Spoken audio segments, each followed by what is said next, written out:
Hello students, good morning. मैं अभिषेक आप सभी का अपने परिवार हैप्पी मैथ स्टडी में हार्दिक स्वागत करता हूं। स्टूडेंट्स ध्यान दीजिए, क्लास 9th वाले पिछली क्लास में हम आप लोगों को पढ़ा रहे थे। ध्यान दीजिएगा, हमारा पहली प्रश्नावली पूरा हो गया था, यानी कि पहला चैप्टर हमारा पूरा हो गया था। आज हम शुरुआत करेंगे चैप्टर नंबर 2 यानी कि बहुपद के बारे में। ध्यान दीजिए, पिछला चैप्टर हम लोग पढ़ चुके हैं। चलिए देखिए, बहुपद शुरू करते हैं। आज हम बहुपद के बारे में। सबसे पहले आप लोग जान लीजिए बहुपद क्या है। नाम देखिए, नाम बहुपद। बहुपद का मतलब एक या एक से अधिक पद। ध्यान दीजिएगा, एक या एक से अधिक पद बहुपद कहलाता है। ध्यान दीजिएगा, केवल x लिखा जाए ये भी बहुपद है, x की पावर 2 + 5 लिखा जाए ये भी बहुपद है, x³ + 9x² - 2 लिखा जाए ये भी बहुपद है। ध्यान दीजिएगा, चाहे एक पद रहे या पदों का समूह रहे, उसे हम लोग क्या कहेंगे? बहुपद कहेंगे। चलिए देखिए, ये हमारा बहुपद है, ये अकेला है फिर भी ये बहुपद है, ये भी बहुपद है, ये भी बहुपद है। चलिए समझिए थोड़ा सा। सबसे पहला होता है बहुपद का मानक रूप। बहुपद का मानक रूप। बहुपद का मानक रूप, ध्यान दीजिए, मानक रूप का मतलब होता है बहुपद की घात को क्रम से लिखना, चाहे आरोही क्रम में या अवरोही क्रम में। ध्यान दीजिएगा, चाहे आरोही में चाहे अवरोही में। जैसे लिख दिया जाए x³ - 2 + 3x² - x। चलिए देखिए, आपसे कह दिया जाए इसको मानक रूप में लिखिए।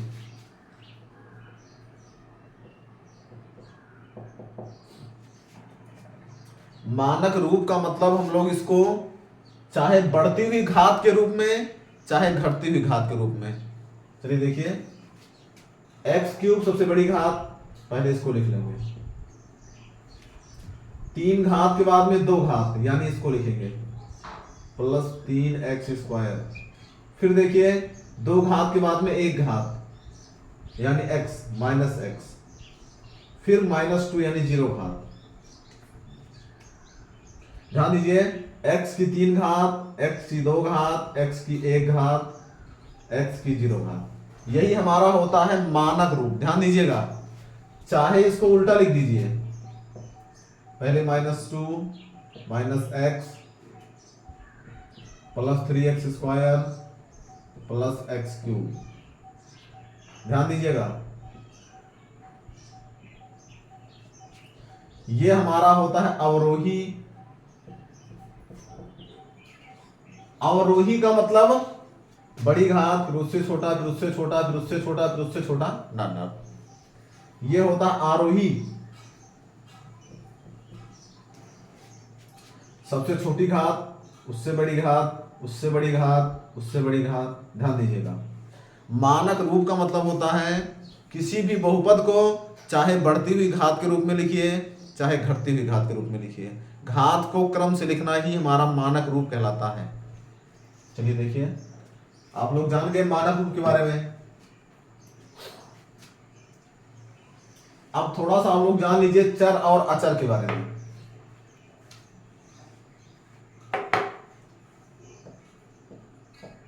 चर और अचर,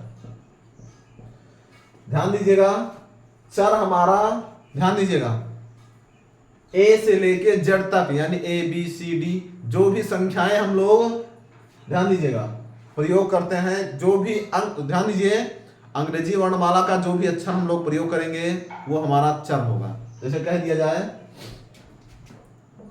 5x, x हमारा चर है और 5 जो है वो हमारा अचर है। ध्यान दीजिएगा स्टूडेंट्स, समझने का आप लोग प्रयास करेंगे x चर 5 अचर। ध्यान दीजिए, अचर का मतलब होता है संख्याएं, कोई भी संख्या 1 2 3 या -1 -2 -3 डॉट डॉट कुछ भी रहेगा, कोई भी पूर्णांक रहेगा वो हमेशा अचर होगा। जैसे लिख दिया 3x स्क्वायर, एक्स स्क्वायर जो है ये हमारा चर है और ये संख्या जो है इसको अचर कहते हैं। याद रखिएगा आप लोग, चर और अचर जान लीजिए। अचर का मतलब कोई भी पूर्णांक, चाहे प्लस पॉजिटिव पूर्णांक, चाहे निगेटिव या जीरो, ध्यान दीजिए। और चर का मतलब हम लोग ए से लेके जेड तक जो संख्या, जो भी अक्षर प्रयोग करते हैं वो हमेशा चर होता है। चलिए आगे देखते हैं और थोड़ा सा आप लोग समझिए।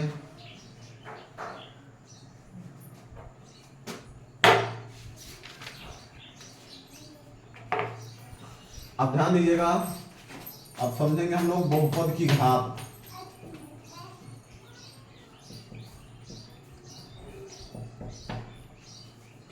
बहुपद की घात क्या होती है? बहुपद की घात का मतलब सबसे बड़ी घात। ध्यान दीजिए, जैसे लिख दिया जाए x³ - x² + 3x - 9 में बहुपद की घात बताओ।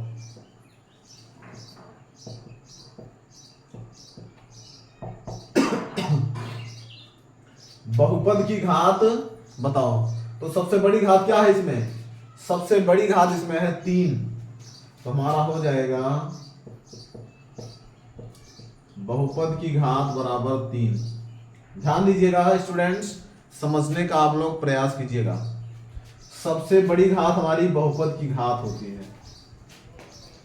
ध्यान दीजिए, चाहे 4 घात रहे या 5 घात रहे या 2 घात रहे, जो सबसे बड़ी घात होगी वही हमारी बहुपद की घात होगी। उम्मीद है आप लोग ये समझ गए होंगे। सबसे बड़ी घात बहुपद की घात।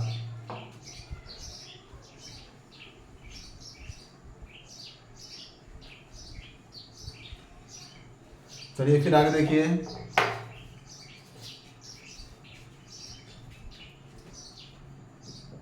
पदों की संख्या के आधार पर बहुपद का वर्गीकरण।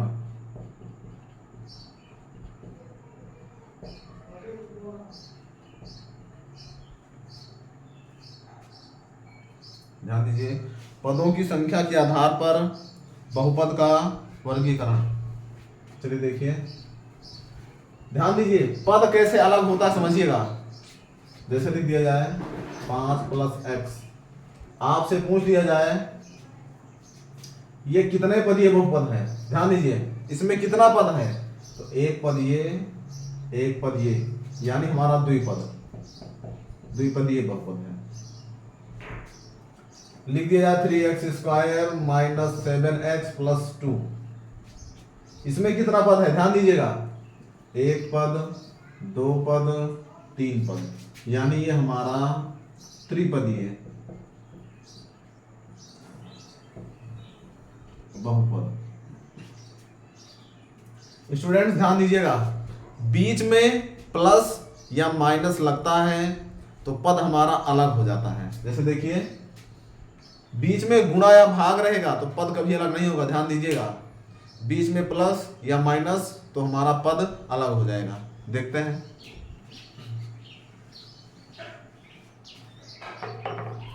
लिख दिया जाए 5x²। ध्यान दीजिए, 5x², इसमें एक पद है। 5x² एक पद, लेकिन अगर बीच में प्लस लगा दिया जाए 5 + x², अब हमारा इसमें हो गया द्विपद। ध्यान दीजिएगा, 5 + x² इसमें द्विपद हो गया। कहने का मतलब बीच में प्लस या माइनस लग जाएगा तो पद हमारा अलग हो जाएगा। जैसे लिख दिया जाए x/5, इसमें सिर्फ एक पद, लेकिन अगर इसमें जो बटा लगा है, बटा का मतलब भाग, भाग के स्थान पे माइनस लगा दिया जाए, x माइनस 5, तो हमारा हो जाएगा द्विपद। ध्यान दीजिएगा, ये हमारा द्विपदीय बहुपद है। चलिए देखिए, थोड़ा सा समझते हैं।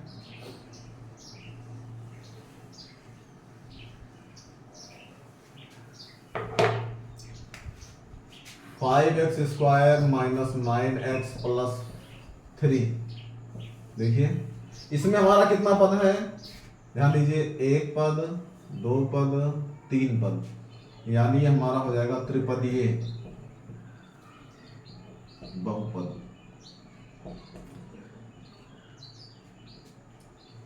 ध्यान दीजिएगा, पदों की संख्या के आधार पे आप लोग बहुपद पहचान लीजिएगा। एक पदीय बहुपद है, द्विपदीय है, तीन पदीय है, त्रिपदीय है, जैसे भी होगा आप लोग पहचान लीजिएगा।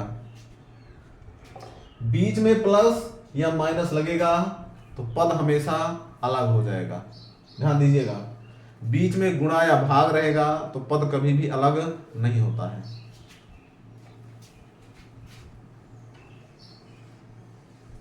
चलिए स्टूडेंट्स, थोड़ा सा इसके बाद में घात के आधार पर चलिए देखिए, यह हमारा था पदों की संख्या के आधार पर।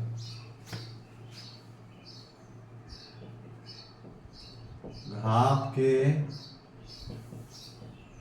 आधार पर बहुपद, देखिए ध्यान दीजिएगा, आप लोग समझने का प्रयास करेंगे पूरा। अगर लिख दिया जाए केवल शून्य, ध्यान दीजिए, केवल शून्य, तो हमारा ये भी बहुपद है। ध्यान दीजिएगा, ये हमारा शून्य बहुपद है।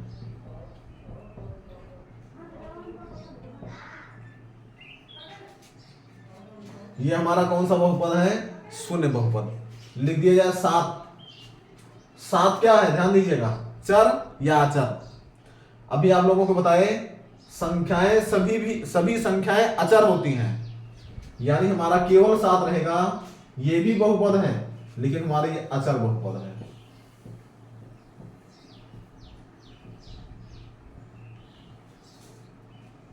ये हमारा शून्य बहुपद, ये हमारा अचर बहुपद। चलिए अब देखिए, अब अगर हम लिख दें 5x प्लस 3, ध्यान दीजिएगा, इसमें देखिए x पे एक घात लगा है, यानी कि हमारा सबसे बड़ी घात क्या है, सबसे बड़ी घात 1। ध्यान दीजिएगा, इसको कहते हैं रैखिक बहुपद।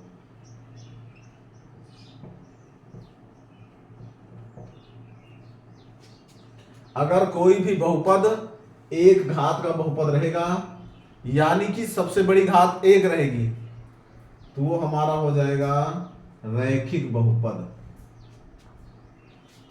और देखिए, अगर सबसे बड़ी घात 2 रहेगी, ध्यान दीजिएगा, आप लोग, सबसे बड़ी घात क्या रहेगी, 2 रहेगी, तो द्विघात बहुपद। जैसे लिख दिया जाए 5x square plus 3x plus 9, ये हमारा हो जाएगा द्विघात बहुपद।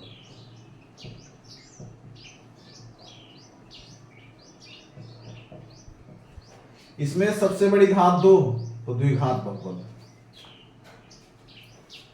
मान लीजिए सबसे बड़ी घात 3 रहे, x cube minus 9x square plus 5x plus 3। चलिए देखते हैं इसको। देखिए, यह हमारा क्या होगा, सबसे बड़ी घात 3, यानी हमारा त्रिघातीय बहुपद।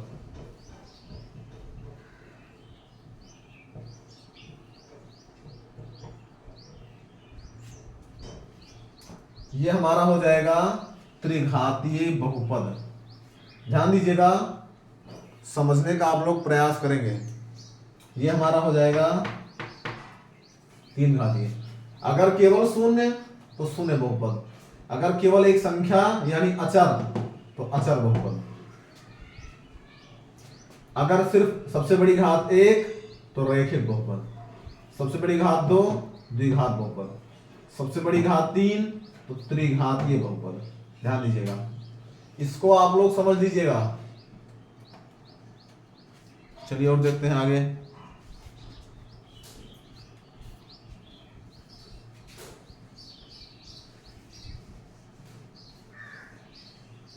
अब थोड़ा सा आप लोग एक चीज और पहचानिए, बहुपद है या नहीं। सबसे पहले पहचान लीजिए, ध्यान दीजिएगा। कभी भी किसी बहुपद की घात, ध्यान दीजिएगा, ना तो ऋणात्मक होती है, ध्यान दीजिए, किसी भी बहुपद की घात ना तो ऋणात्मक होगी ना वो भिन्न में होगी, यानी ना हमारा बटे में होगी। जैसे लिख दिया जाए x³ माइनस 2x की पावर -1 प्लस 3x -1। आपसे पूछ लिया जाए क्या ये बहुपद है, तो आप लोग कहेंगे बहुपद नहीं है।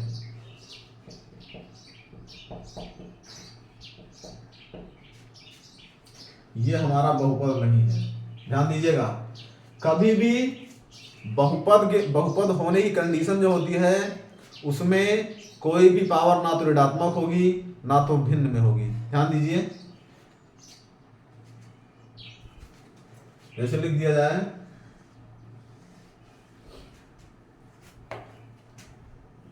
x² minus √x plus 3।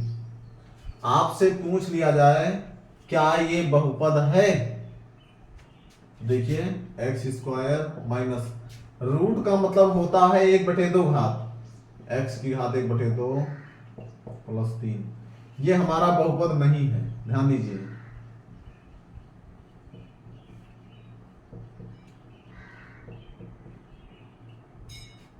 बहुपद पहचानना आप लोग सीख लीजिए। बहुपद की घात ना तो कभी बटे में होती है यानी भिन्न में, ना कभी ऋणात्मक होती है। अगर बटे में घात रहेगी या ऋणात्मक घात रहेगी तो आप लोग साफ साफ कह देंगे ये बहुपद नहीं है। चलिए देखिए, ध्यान दीजिएगा, संख्या पे रूट लग सकता है। जैसे लिख दिया जाए x² माइनस √3x प्लस 5, ये बहुपद है। ध्यान दीजिएगा, ये हमारा बहुपद है। ध्यान रखिएगा, किसी भी संख्या पे रूट लग सकता है लेकिन x पे कभी भी रूट नहीं रहेगा, यानी x की पावर कभी भी बटे में नहीं रहेगी। ध्यान दीजिएगा, संख्या पे रूट रहेगा तो बहुपद मान लिया जाएगा, यानी x पे रूट नहीं होना चाहिए। ना तो x की घात बटे में होगी ना ऋणात्मक होगी। अगर होगी तो फिर बहुपद नहीं होगा वो। चलिए आगे देखते हैं।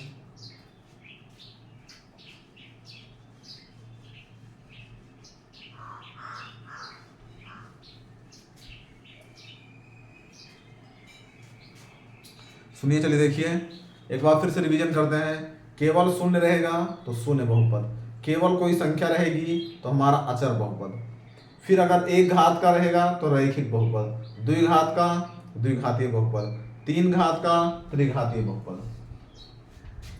चलिए और समझिए थोड़ा सा शून्य के बारे में।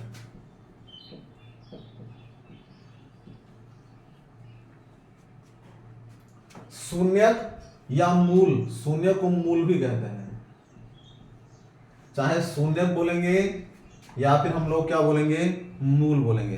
ध्यान दीजिएगा, जैसे लिख दिया जाए x² माइनस 5x प्लस 6,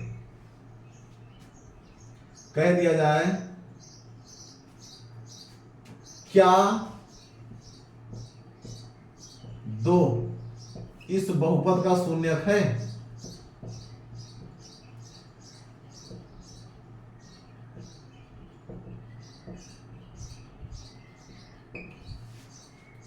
क्या 2 इस बहुपद का शून्यक है।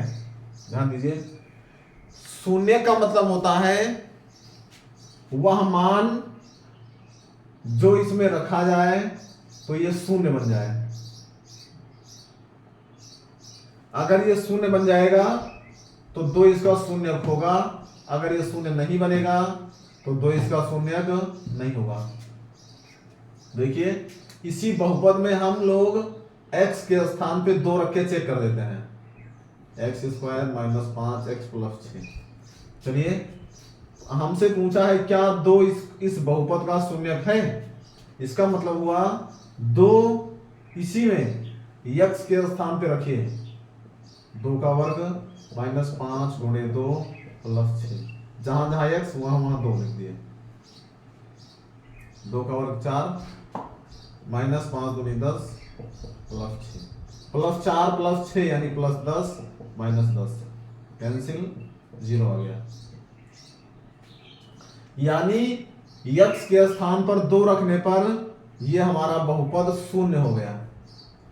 यानी कि 2 इसका बहुपद, सॉरी ध्यान दीजिएगा, 2 इसका शून्यक होगा। वह मान, ध्यान दीजिएगा, वह मान जो इस बहुपद में रखने पर यह बहुपद शून्य बन जाएगा, वो इसका शून्यक होगा। शून्यक या मूल, चाहे जो कहिए, शून्यक भी होगा मूल भी होगा, चाहे शून्य कहेंगे चाहे मूल कहेंगे।